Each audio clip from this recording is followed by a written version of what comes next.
Welcome back. With this video, we are going to start reading module. Reading module में different तरह के questions होते हैं जैसे कि true false not given, headings, blanks, multiple choice question, sentence completion. जो आज हम शुरू करने वाले हैं वो हम शुरू करने वाले हैं हेडिंग. हेडिंग करने से पहले हम इस वीडियो का कंटेंट एक बार देख लेते हैं. इसमें हम कवर करेंगे कि पार्ट्स ऑफ पैराग्राफ क्या होते हैं, हेडिंग का क्या पर्पस है, मेथड क्या है, एग्जाम्पल भी हम लेंगे और साथ में साथ एक प्रैक्टिस क्वेश्चन भी करेंगे.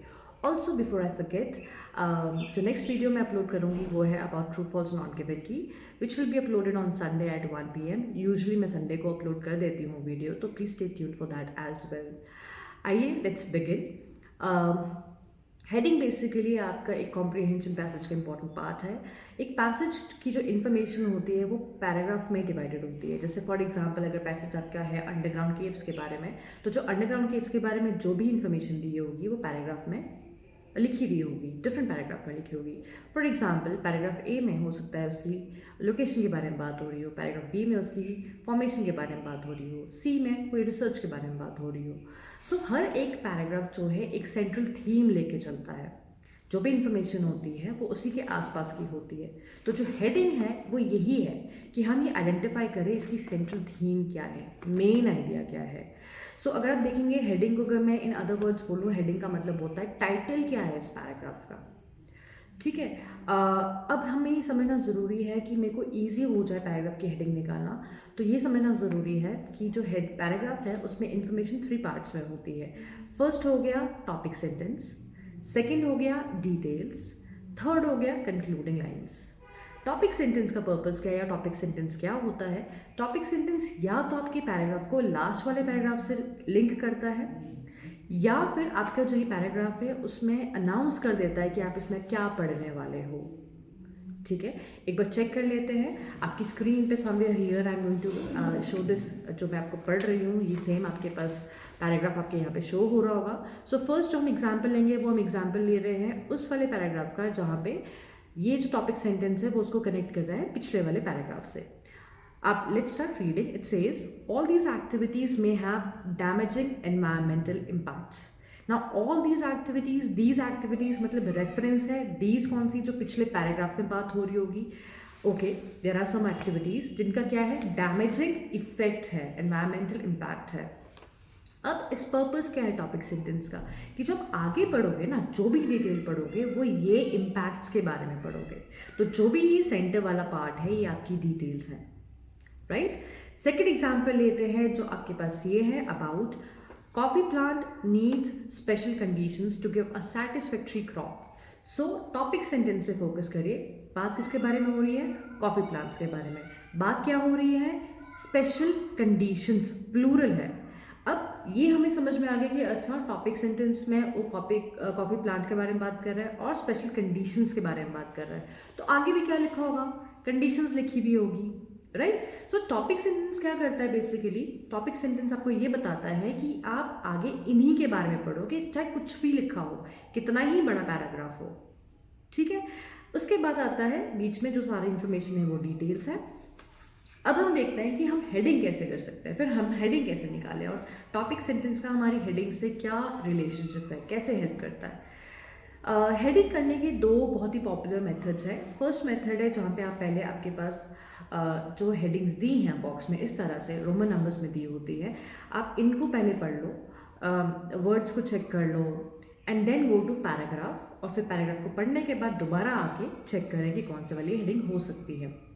सेकेंड है जहाँ पे आप पहले पैराग्राफ पढ़ते हैं और उसके बाद आप अपने ऑप्शन पे आते हैं. ना जो मैं पर्सनली चूज़ करती हूँ मैं वो सेकंड मेथड चूज़ करती हूँ. वाई? बिकॉज जो फर्स्ट मेथड है उसमें क्या हो रहा है, एक्चुअली जो मेरे पास ऑप्शंस दिए हैं वो अबाउट 10 to 12 दिए हो सकते हैं. जनरली भी most then required number of headings हमारे पास दी होती है. तो what I am doing actually I am spending my time on reading unnecessary details also. And जब मैं वो पढ़ रही हूँ तो मेरा फोकस कहीं ना कहीं वर्ड मैच करने पे भी जाएगा. एंड जब मैं पैराग्राफ पे जाऊँगी तो मुझे सारे ऑप्शन तो I want be able to remember, right. So anyhow I am going to come back to this box again and then check all the options. Time wastage है, confusion है. जो मेरे लिए वर्क करता है वो second method है, जिसमें मैं क्या करती हूँ कि सीधा आप पैराग्राफ पे जाओ, उसको स्किम रीड करो और फिर आप अपने ऑप्शन पे आओ and then you select your option. इससे क्या बेनिफिट हो रहा है? 1, टाइम कंज्यूम नहीं हो रहा है। 2, कन्फ्यूजन नहीं हो रही है। 3, मैंने क्योंकि इसको स्किम रीड कर लिया है तो मेरे को ये पता है इस पैराग्राफ में क्या बात हो रही है, और that will help me to solve other questions इसी पैसेज के। जैसे ट्रू फॉल्स नॉट गिवन हो गया, ब्लैंक्स हो गया, मुझे पता होगा यहाँ पे आंसर होगा या नहीं होगा। तो आइए इसी मेथड को हम समझने की कोशिश करते हैं। इस मेथड को हमने क्या करना है? सबसे पहले हम टॉपिक सेंटेंस को पढ़ेंगे। जैसे आपके पास टॉपिक सेंटेंस है, coffee plants need special conditions to give a satisfactory crop. मैंने अंडरलाइन किया कॉफ़ी प्लांट, मैंने अंडरलाइन किया स्पेशल कंडीशन, और मैंने देखा कि ओके फाइन, आगे मैं क्या पढ़ने वाली हूँ? Special conditions. चेक कर लेते हैं डिटेल्स। अब मैं जब बीच में फोकस करूँगी, मैं इसको फटाफट से स्किम करूँगी। मैं फोकस हर वर्ड पे नहीं करूँगी। आई नॉट बी वरिड अबाउट कि मुझे हर वर्ड का मतलब पता है, लाइन का मतलब पता है। प्लीज़ अंडरस्टैंड कि किसी भी पर्सन को सारे के सारे वर्ड्स नहीं पता होते। लाइन को पढ़ के समझ में आ जाता है कि क्या कहना चाह रहा है। सेकेंड, हेडिंग में हमारे वर्ड मीनिंग इतना इंपॉर्टेंट है भी नहीं, बिकॉज हमारे स्सेंट्रल आइडिया निकालना है। हमारे को ट्रू फॉल्स के लिए जैसे हम बहुत सारे वर्ड्स पे डिपेंड करते हैं, इस पे नहीं है। So do not worry about that. But still कुछ वर्ड्स ऐसे हैं जो रीडिंग में बहुत रिपीटेड होते हैं, तो अगर आपको वर्ड मीनिंग उनको लर्न करना है, दैट इज़ एडवाइजेबल कि आप वो कर लें। वो मैंने यहाँ पे समवेयर इन शॉर्ट्स मैं आपको टैग कर दूँगी, यहाँ पे ऐड कर दूँगी कार्ड, यहाँ पे आप उसमें चेक कर सकते हैं। Let's come back. सो हमने फर्स्ट लाइन पढ़ा, coffee plant needs special conditions to give a satisfactory crop, right. हमने आगे पढ़ा, the climate needs to be hot, wet और hot temperate between the Tropic of Cancer and the Tropic of Capricorn, with frequent rains and temperatures varying from 15 to 25 degrees Celsius. This is first condition. Climate कितना होना चाहिए? Next, the soil should be deep, hard, permeable, well irrigated, with well drained subsoil. Second condition, soil कैसी होनी चाहिए? The best lands are hilly ones or from just tilled wood. The perfect altitude, okay. Third condition है, land कैसी होनी चाहिए? The perfect altitude is between 600 to 1200 meters, तो some varieties thrive at 2000 to 2200 meters.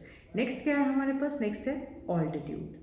Then cultivation aimed at protecting the plant at every stage of growth is needed. Sowing should be in sheltered nurseries.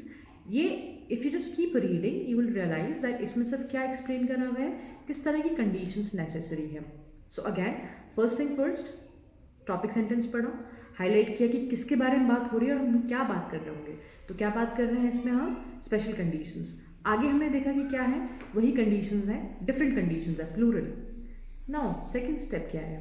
Right your own heading. इसी के side में जाके, जैसे मैं यहाँ पे लिख देती हूँ, necessary conditions for growing coffee plant. This is what I know. I do not know option में ये है या नहीं है, बट मुझे समझ में आया कि ये इसका सेंट्रल आइडिया है, ये इसकी थीम है, ठीक है। Now what I do, I go to my box and I start checking and eliminating. So first one is growing coffee, maybe. Second, problems manufacture, नहीं है। Third, processing the beans, beans के बारे में बात ही नहीं हो रही है। Stick to what your main idea is, your own heading is. My heading is necessary conditions for growing coffee. So मैं उससे सिमिलर ही ढूंढूंगी, मैच नहीं करूंगी, वर्ड नहीं मैच करूंगी, that is a trap. I will show you how. So just stick to nearby what your own heading is. First contact, no. Arabian coffee, no. Coffee varieties, no. Modern coffee, no. The spread of coffee भी नहीं है, क्योंकि हमने क्या पढ़ा? Conditions necessary. हम grow कर रहे हैं इसमें प्लांट, कि किस कंडीशन में प्लांट ग्रो हो सकता है। कंज्यूमिंग कॉफी भी नहीं हो सकता। Climates for coffee, may be. The coffee plant, may be. Now मेरे पास जो शॉर्ट लिस्ट हुए हैं वो 3 ऑप्शंस हुए हैं। आइडियली अभी तक आपको, अगर आपने अपनी हेडिंग पे फोकस किया, आपको हेडिंग ऑलरेडी समझ में आ जानी चाहिए, लेकिन फिर भी अगर आपको लगता है कि मुझे 3 में कन्फ्यूजन हो रहा है, let's check. Stick to your own heading. आपकी हेडिंग क्या थी? Necessary condition to grow coffee. First वाला हो सकता है कॉफी ग्रो कर रहे हैं। 10th देखते हैं, 10th क्यों हो सकता है, नहीं हो सकता। Climates for coffee. क्लाइमेट एक कंडीशन था। Entire central theme of the paragraph was not about climate, right? उसके अलावा हमें पास सॉइल भी तो है, लैंड भी है, ऑल्टीट्यूड भी है, सो ये नहीं हो सकता। Next, coffee plant. Coffee plant से मुझे समझ में आता है कि कोई डिस्क्रिप्शन हुई होगी, तो यहाँ पर डिस्क्रिप्शन तो है नहीं। हम क्या कर रहे हैं, कॉफ़ी ग्रो कर रहे हैं। सो आप हमेशा वो वाला ऑप्शन चूज़ करेंगे जो आपने हेडिंग निकाली थी उसके साथ मैच कर रहा होगा, इन अदर वर्ड्स लिखा होगा। अगर आप क्लाइमेट फॉर कॉफ़ी चूज़ कर रखिया या करेंगे तो दैट मीन्स आपका फोकस टॉपिक सेंटेंस से हट के उसकी डिटेल्स पे चला गया। पर डिटेल्स पे अगर चला गया तो आप उसमें से भी एक ही चीज़ कैसे पिक कर रहे हो, दैट मीन्स आप क्या कर रहे हो, मैच कर रहे हो। हेडिंग किसका जो मतलब उसका पर्पस क्या है, उसका पर्पस मैचिंग नहीं है, उसका पर्पस है ये समझना, ये देखना कि क्या आपको सेंट्रल आइडिया निकालना आता है। So you have to take out the central idea.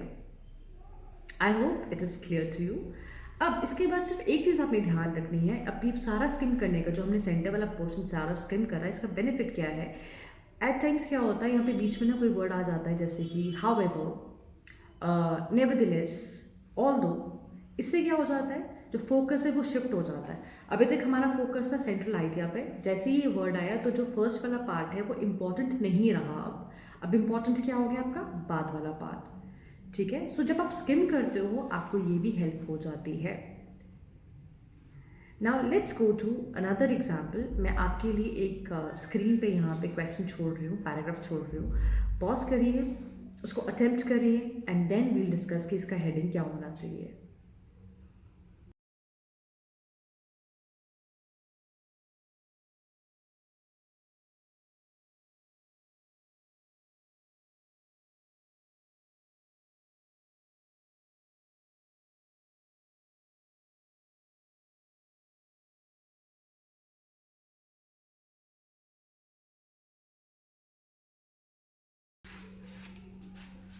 All right, इसका हम देख लेते हैं कि हमने क्या करना है। अगर आपका स्टिल अभी आपने नहीं रीड किया है, आई स्टिल रिकमेंड कि आप एक बार पॉज करके उसको दोबारा से रीड कर लीजिए। डजेंट मैटर, हम एक बार इसको चेक कर लेते हैं। सो हमारा जो पैराग्राफ है, it says artificial intelligence can already predict the future. That is my topic sentence. Highlight कर लेते हैं आर्टिफिशियल इंटेलिजेंस और दूसरा हाईलाइट कर लेते हैं प्रिडिक्ट द फ्यूचर। सो मुझे ये समझ में हो गया बात किसके बारे में हो रही है, व्हाट आर्टिफिशियल इंटेलिजेंस, क्या प्रिडिक्ट फ्यूचर। सो मैं आगे क्या पढ़ूंगी, डिटेल्स क्या हो सकती है पॉसिबली, जो भी डिटेल्स होंगी वो प्रिडिक्शन ऑफ फ्यूचर की डिटेल्स होंगी। फेयर एनफ, ठीक है, देख लेते हैं। Police forces are using it to map when and where crime is likely to occur, मतलब क्राइम होने से पहले ही वो देख लेंगे। Doctors can use it to predict when a patient is most likely to have a heart attack और stroke. Doctors को भी की चांसेस हैं, लाइकली टू हैव मतलब हुआ नहीं, होने से पहले पता चल जाएगा। Researchers are even trying to give AI imagination so it can plan for unexpected consequences. Same thing. Many decisions in our lives require a good forecast, and AI is almost always better at forecasting them than we are. So अब यहाँ पे बोल रहा है forecasting जरूरी है, और forecasting की ही बारे में बात हो रहा है, लेकिन अब वो यहाँ पे कंपेयर कर रहा है मशीन को ह्यूमन से। Yet for all these technological advances, we still seem to deeply lack confidence in AI prediction. अब यहाँ पे देखो, यहाँ पे क्या हुआ बेसिक, यहाँ पे येट वर्ड आ गया। अब अभी तक हम किसके बारे में बात कर रहे थे, AI यूज हो रही है प्रिडिक्शन के लिए। यहाँ पे जैसे ही वर्ड येट आया उसने क्या बोला कि हमें लगता है कि हम अभी भी डाउट करते हैं। ठीक है, recent cases show that people don't like relying on AI and prefer to trust human experts even if these experts are wrong। और हम प्रेफरेंस किसको देते हैं, human experts को। If we want AI to really benefit people, we need to find a way to get people to trust it. To do that, we need to understand why people are so reluctant to trust AI in the first place. अब सबसे पहले topic sentence क्या है, artificial intelligence predict future. Details में क्या पढ़ा हमने, कहाँ कहाँ प्रिडिक्शन के लिए यूज़ किए जा सकते हैं, और साथ में कि ह्यूमन से बेटर है फिर भी हम उन पर ट्रस्ट नहीं करते। ठीक है, कंक्लूडिंग में क्या था कि हमारे को अंडरस्टैंड करना पड़ेगा, और ये अंडरस्टैंड करना पड़ेगा कि लोग क्यों AI को ट्रस्ट नहीं करते। अपनी हेडिंग क्या लिखोगे, मैं जो अपनी हेडिंग लिख रही हूँ, मैं लिख रही हूँ AI यूज्ड फॉर फोरकास्टिंग और फॉर प्रोडिक्शन। बॉक्स पे आते हैं, ऑप्शन चेक करते हैं। First one is an increasing divergence of attitudes towards AI। Increasing divergence, attitudes के बारे में बात नहीं हो रही है, ओपिनियंस के बारे में बात नहीं हो रही, हम सिर्फ ये बोल रहे हैं, क्या बोला, क्या लिखा था, AI का यूज हो रहा है प्रिडिक्ट करने के लिए। Next, reasons why we have more faith in human judgments than in AI। हमें ये तो बोला उसने कि फेथ हम ज़्यादा रिलाई करते हैं एक्सपर्ट्स पे, पर रीजंस दिए हैं, नहीं दिए हैं। अगर आपने ये आंसर पिक किया तो आपने क्या किया, वर्ड मैच कर दिया, अच्छा ह्यूमन जजमेंट और यहाँ पे ऐसे लिखा है रिलाई करता है, मीनिंग रीजंस तो नहीं दिए ना, सिर्फ ये बोला है। ऑल्सो आप क्या कर रहे हो, आप टॉपिक सेंटेंस को भूल के आप उसकी डिटेल्स पे फोकस कर रहे हो।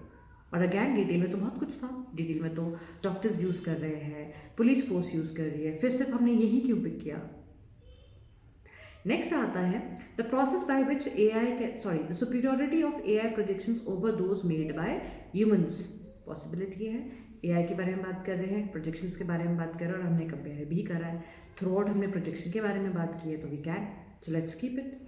Then the process by which AI can help us make good decision. Process को इलेबोरेट नहीं करा। The advantages of involving users in AI process, use ही नहीं कर रहे हम, ना प्रोसेस के एडवांटेजेस हैं। Widespread distrust of AI innovations, ये भी नहीं है। Encouraging openness about how AI functions, functioning के बारे में बात नहीं हो रही। अ surprisingly successful AI application, successful application के भी बारे में बात नहीं कर रहे, यूज़ के बारे में नहीं बात कर रहे, किसी के बारे में नहीं बात कर रहे। Also why are we even getting into it, we have to stick कि मैंने क्या हेडिंग निकाली है, मैंने क्या टाइटल दिया है। टाइटल दिया है AI का यूज़ कर रहे हैं प्रिडिक्ट करने के लिए, वहाँ पे प्रिडिक्ट लिखा है, यहाँ पे प्रोजेक्शन लिखा है। थ्रू आउट द पैराग्राफ हमारी क्या बात हो रही है, हमारी बात हो रही है अबाउट प्रोजेक्शन।